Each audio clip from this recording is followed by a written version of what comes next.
विद्यार्थी, आज मी तुमच्या समोर डॉक्टर बाबासाहेब आंबेडकरांच्या विषयी काही दोन शब्द सांगणार आहे. ते तुम्ही शांत चित्ताने ऐकून घ्यावे अशी माझी नम्र विनंती आहे. दीनदलितांच्या उद्धारात केले जीवाचे रान, दीनदलितांच्या उद्धारात केले जीवाचे रान. भारतीय राज्यघटनेचे शिल्पकार ते, लिहिले भारतीय संविधान, लिहिले भारतीय संविधान. केला 14 रुपयाचा सत्याग्रह, मनुस्मृतीचे केले दहन. अशा महामानवाला डॉक्टर बाबासाहेब आंबेडकरांना करतो मी नमन, करतो मी नमन. कोण होते डॉक्टर बाबासाहेब आंबेडकर?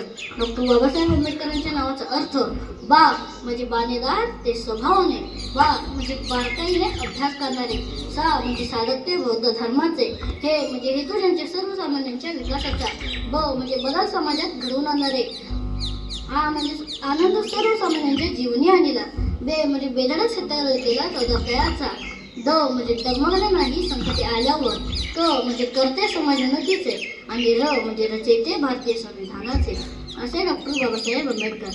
अनेक वर्ष चातुर्वर्ण्य व्यवस्थेच्या नावाखाली अन्याय सहन करणारे समाजबद्ध, ज्यांना खायला भाकरी, प्यायला पाणी व चालायला रस्ता सुद्धा मिळणे कठीण होते, अशा दीनदलितांच्या विचाराने त्यांचे अश्रू पुसण्याचे व त्यांना जीवन जगण्याचे अधिकार मिळवून देण्याचे कार्य डॉक्टर बाबासाहेब आंबेडकरांनी केले. पोते अंधारलेले जीवन दिसत नव्हता प्रकाशाचा किरण, पोते अंधारलेले जीवन दिसत नव्हता प्रकाशाचा किरण. पुसना त्यांचे अश्रू, देणे दीनदलितांना नवसंजीवन, देणे दीनदलितांना नवसंजीवन. अवतरला एक महामानव डॉक्टर बाबासाहेब आंबेडकर, त्यांचे नाव आंबेडकर, त्यांचे नाव. अशा या महामानवाचा, युगप्रवर्तकाचा डॉक्टर बाबासाहेब आंबेडकरांचा जन्म मध्य प्रदेशातील महू या गावी 14 एप्रिल 1891 रोजी झाला. त्यांचे पूर्ण नाव भीमराव रामजी आंबेडकर असे होते. त्यांच्या वडिलांचे नाव रामजी तर आईचे नाव भीमाबाई असे होते. डॉक्टर बाबासाहेब आंबेडकरांना वाचनाचा छंद लागला.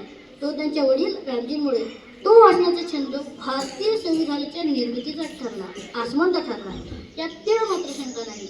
मुळातच अभ्यासाची आवड असल्याने डॉक्टर बाबासाहेब आंबेडकरांनी BA, MA, master of science, doctor of science, D.Litt अशा अनेक पदव्या संपादन केल्या.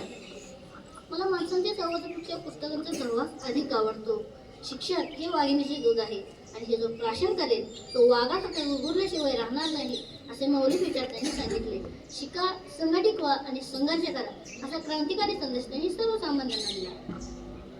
बऱ्याच ठिकाणी अस्पृश्यांना कानोट्यावर पाणी पिण्याचा व पाणी भरण्याचा अधिकार नव्हता. त्यापैकी एक होते महाड येथील 14 तळे. तेथे स्पृश्य लोक अस्पृश्यांना पाणी भरू देत नव्हते.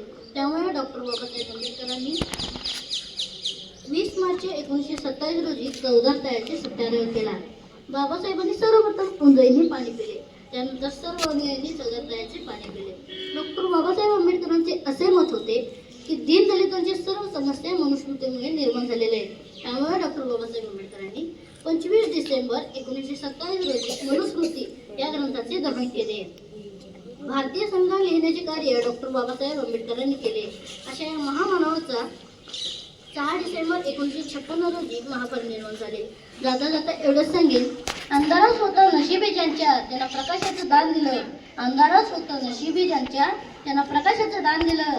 तुमचे मानावे किती उपकार, तुम्ही देशाला संविधानही दिलं, संविधानही दिलं. जय हिंद, जय महाराष्ट्र.